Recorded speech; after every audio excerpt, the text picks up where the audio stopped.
ఎన్నికల సందర్భంగా కుత్బుల్లాపూర్లో మల్కాజ్గిరి పార్లమెంట్ అభ్యర్థి ఈటెల రాజేందర్ రోడ్ షో నిర్వహించారు. కాంగ్రెస్ ప్రభుత్వం వచ్చి 4 నెలలు కావస్తున్నా 6 గ్యారంటీ హామీలు ఏమయ్యాయని రేవంత్ రెడ్డిని ప్రశ్నించారు. ప్రపంచంలో భారతదేశం నంబర్ 1 గా చేయాలంటే ప్రధానిగా నరేంద్ర మోడీ రావాలని ఆయన పిలుపునిచ్చారు. ఈ కార్యక్రమంలో 10,000 మంది ప్రజలతో కలిసి బీజేపీ సీనియర్ నాయకులు కార్యకర్తలు పెద్ద ఎత్తున పాల్గొన్నారు.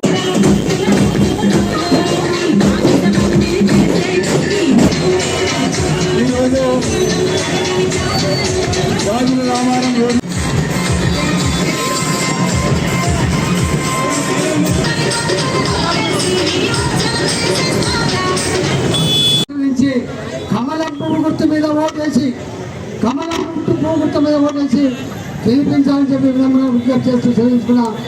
జై తెలంగాణ, జై తెలంగాణ, భారత్ మాతాకి, భారత్ మాతాకి.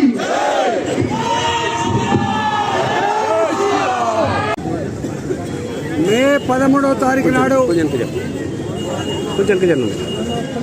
ఎన్నికలు జరగబోతున్న సందర్భంలో కుతుబుల్లాపూర్ నియోజకవర్గంలో ముత్యాలమ్మ గుడి కానించి మొదలుపెట్టి చిత్తారమ్మ గుడి కానించి మొదలుపెట్టి షాపూర్ నగర్ వరకు వేలాదిగా మహిళలతో, యువకులతో, కార్యకర్తలతో అత్యంత కోలాహలంగా వేలాది మంది స్వాగతం ఇవాళ భారతీయ జనతా పార్టీ గెలిపించాలని కథం తొక్కడం జరిగింది.